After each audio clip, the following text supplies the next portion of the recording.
You're probably trying to get your head around a really complex and fast-moving situation. This whole controversy around ICE detention back in New Jersey. Feels like something new happens every day, right? It really does. Well, that's exactly why we're diving in today. Welcome to the Deep Dive. Our mission, pretty straightforward. Let's unpack what's been happening at the Delaney Hall detention facility in Newark. We want to get a clearer picture of ICE practices across the state, and we'll be drawing on quite a range of sources. And we've certainly got a lot to unpack. We've looked at news reports, Fox News, CBS News. There's a detailed analysis from the New Jersey policy perspective.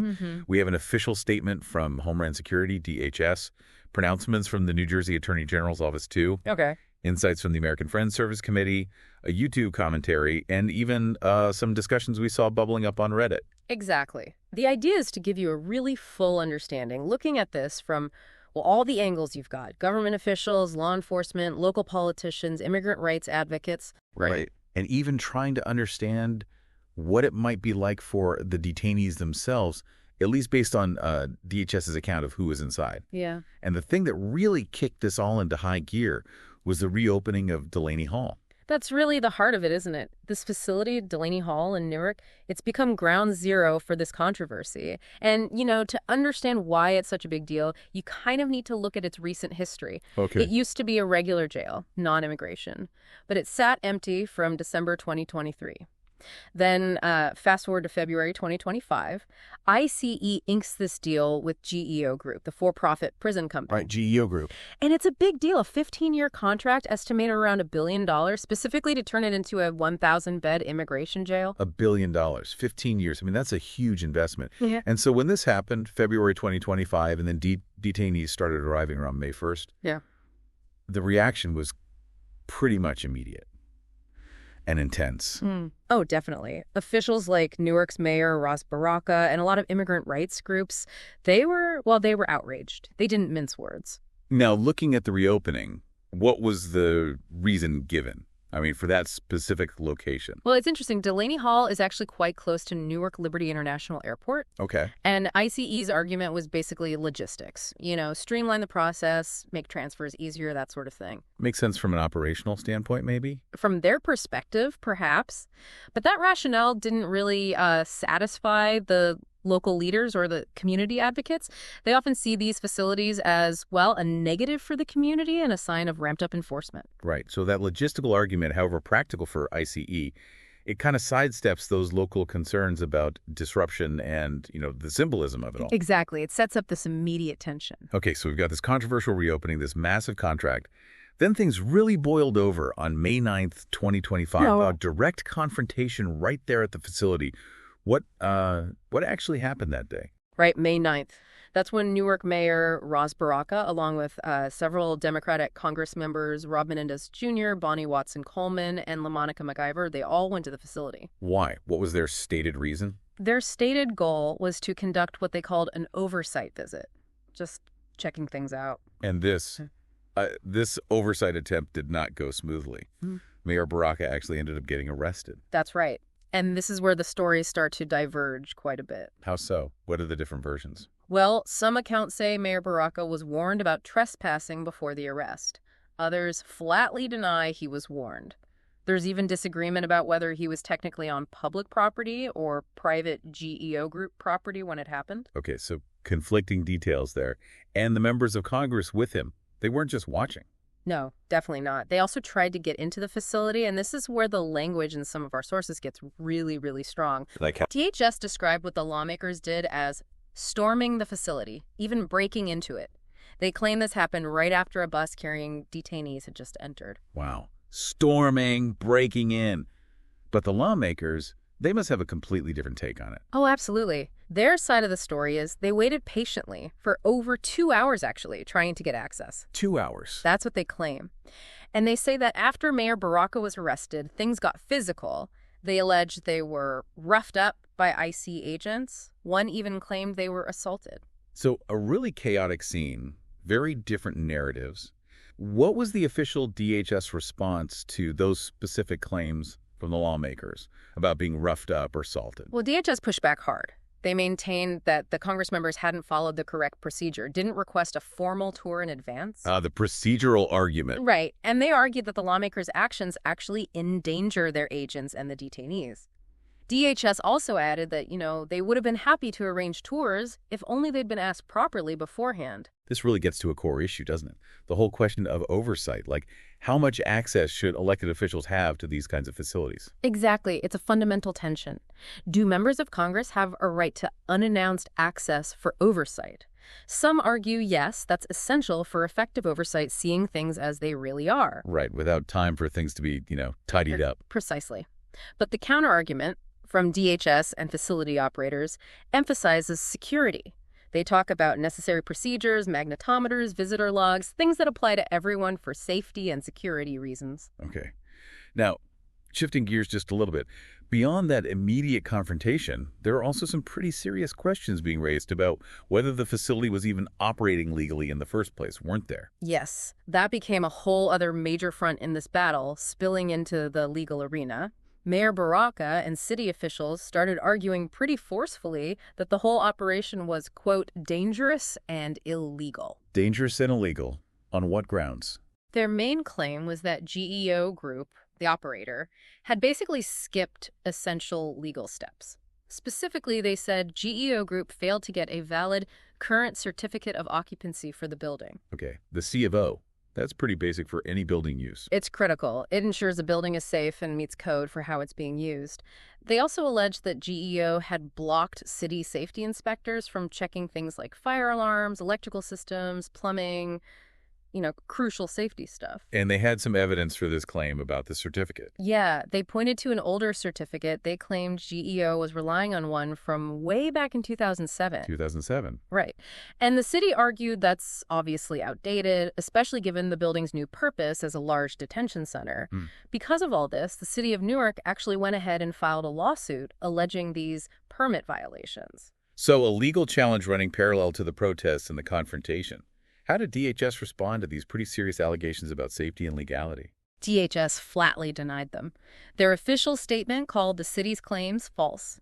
They insisted that all the necessary valid permits and inspections were actually in place for Delaney Hall. So, a direct contradiction. City says illegal and unsafe, feds say totally legal and inspected? Exactly. A clear disagreement, now playing out in court as well as in public statements. Now, right in the middle of all this controversy, DHS also made a point of releasing information about the kinds of people being held inside Delaney Hall. What did they say about the detainee population? Yeah, that was a significant move. DHS seemed keen to emphasize that Delaney Hall wasn't just holding, ordinary immigrants awaiting hearings. They stated it was housing individuals with serious criminal backgrounds. And they gave examples. They did. They named specific individuals and detailed their alleged crimes or affiliations. It seemed like a deliberate effort to frame the narrative. Right, justifying the need for the facility by highlighting the alleged danger posed by some detainees, like MS-13 you mentioned. Exactly. By mentioning groups like MS-13 or individuals wanted for serious crimes, DHS was essentially trying to counter the arguments from advocates and potentially justify the security measures and the facility itself. Can you share some of those specific examples DHS put out there? Sure. They specifically named Chinchilla Caballero, identifying him as an alleged MS-13 member. They mentioned Ramos Marin, saying he's wanted in Brazil for homicide, subject of an Interpol red notice. Okay, Interpol notices. That sounds serious. Yes. And another one, Serovia Santamaria, also identified as an alleged MS-13 member. Were there others beyond the gang affiliations? Yeah. They named Adonis Estevez Bello. They said he had multiple felony convictions, drugs, weapons charges, and was allegedly part of the Dominicans Don't Play gang. Also, Maximo Nunez with felony arrests, including assault with a deadly weapon. And beyond those specific names, DHS also referred more broadly to other, quote, egregious arrests. They mentioned individuals wanted via Interpol for sexual assault of a minor, and even one case involving a suspected terrorist. Okay. It seems pretty clear that DHS was strategically releasing this information to shape public perception about who's actually being detained there. It certainly appears that way. A very specific counter-narrative. All right, let's maybe zoom out a bit now. Taking this Delaney Hall situation, what does it tell us, if anything, about ICE practices more broadly across New Jersey? That's a really important question. Connecting it to the bigger picture, we have to remember New Jersey has a very large immigrant population. Right. And that report we looked at from the New Jersey policy perspective, the NJPP, it provides really valuable context. It outlines concerns about ICE practices in the state that existed well before this Delaney Hall flare-up. What kind of concerns did that NJPP report highlight? What were the key issues they found? Well, the NJPP report raised some serious red flags, allegations of human rights violations, unsafe conditions, problems with medical care inside ICE detention facilities across the state. They specifically mentioned the existing Elizabeth Detention Center and also county jails that hold ICE detainees. So not just Delaney Hall. These are broader systemic concerns they're pointing to. Exactly. And the report puts numbers on it, too. Over 15,000 immigrants ordered deported from New Jersey in just the last 5 years. And in fiscal year 2020 alone, that number was over 4,000. Over 4,000 deportations in 1 year. That really underscores the scale we're talking about, the human impact. It absolutely does. And the report argues these ICE practices ripple outwards, negatively affecting public health, definitely separating families, and generally destabilizing communities throughout the state. It also pointed out the huge backlog in New Jersey's immigration courts, people waiting, on average, almost 3 years just to have their case heard. 3 years, yeah. And another point they made was about cash bonds, potentially a way to get released while waiting. But the report says these bonds are often set at amounts that are just prohibitively expensive, especially hitting low-income non-citizens the hardest. The report also mentions something about cooperation between ICE and local police, right? That's always a contentious topic. Yes, it is. The NJPP report detailed how ICE uses what are called detainer requests. They have issued over 32,000 of these to local law enforcement agencies in New Jersey since 2010. And these detainers, they're basically requests to hold someone for ICE. Essentially, yes. Technically, they're non-binding requests. But the report found that, by and large, New Jersey law enforcement agencies do tend to comply with them. Even though they're non-binding. Right. So someone might finish their local sentence, but they're held longer based on that ICE request until ICE can pick them up. It effectively creates a strong link between local jails and federal immigration enforcement. But doesn't New Jersey have that immigrant trust directive? Wasn't that supposed to limit this kind of cooperation? You're right, it was. The immigrant trust directive came from the state attorney general's office, and the goal was precisely to limit voluntary cooperation between state and local cops and federal immigration authorities like ICE. But it had exceptions. It does have exceptions, yes. For instance, if someone's convicted of certain serious criminal offenses, the directive might not apply. But even with the directive in place, the data in the NJPP report suggests that, cooperation from correctional facilities in the state has largely continued. Interesting. Okay. Another big piece of this whole puzzle is the role of the for-profit companies, like GEO Group running Delaney Hall. That's a whole separate layer of debate, isn't it? Oh, absolutely. And the American Friends Service Committee, the AFSC, they've been extremely outspoken against this particular contract with GEO Group. What's their main argument? Their fundamental argument is that these for-profit companies have a financial incentive baked into their business model. They profit from detention. And the AFSC argues this means they inherently fuel and benefit from what the AFSC considers harmful immigration policies. So profit motive driving detention beds. That's their core critique. They're calling for complete divestment from companies like GEO Group. And it's worth noting, even Governor Murphy's spokesperson expressed official disappointment when this specific contract was awarded. Okay, so there's pushback on the for-profit model itself. Now, inevitably, this whole situation has become highly politicized.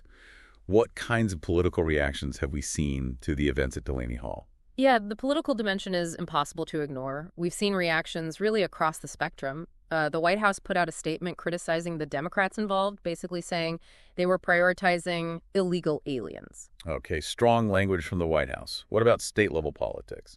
The New Jersey Republican Party weighed in, calling Mayor Baraka's actions at the facility a stunt. Purely political theater, in their view. And on the other side, from Democrats. Well, you had prominent figures like Senator Booker, Governor Murphy himself, even Chicago Mayor Brandon Johnson, all issuing statements condemning Mayor Baraka's arrest, supporting his actions. Right.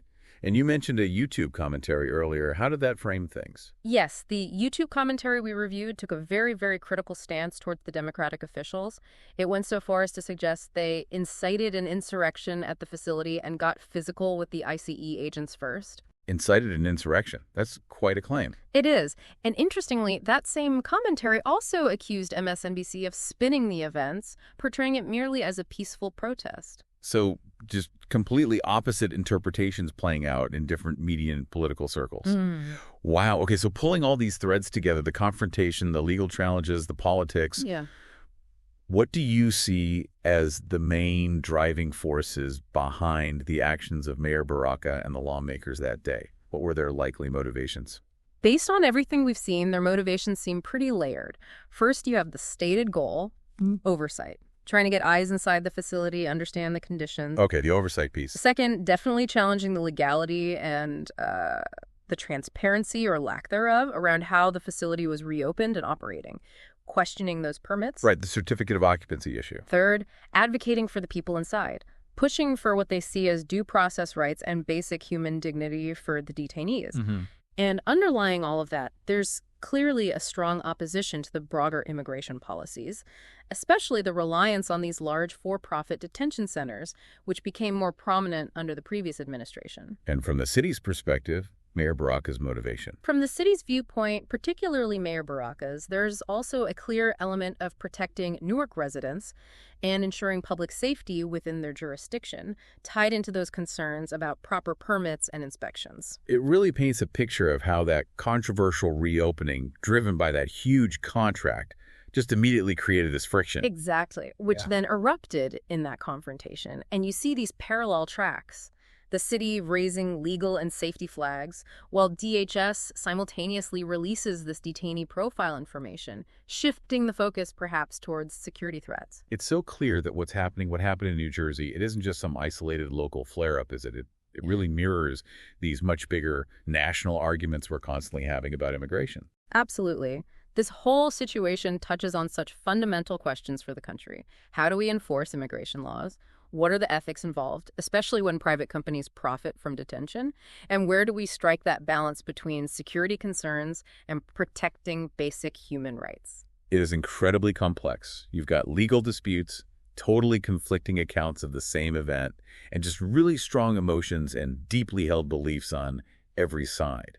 It definitely leaves you with a lot to think about. It really does. And maybe thinking about all these different accounts and the motivations we've talked through, what do you, listening right now, see as the absolute core conflict here? What are the biggest questions that still feel unanswered for you? Or maybe, how do the economics factor in? Yeah. That billion-dollar contract, the whole for-profit angle. How does thinking about the money involved shape your understanding of this whole complicated issue? Those are definitely the kinds of questions worth wrestling with. We really encourage you to dig deeper into these sources, consider all the perspectives, and really form your own informed view. Thanks for taking this deep dive with us today.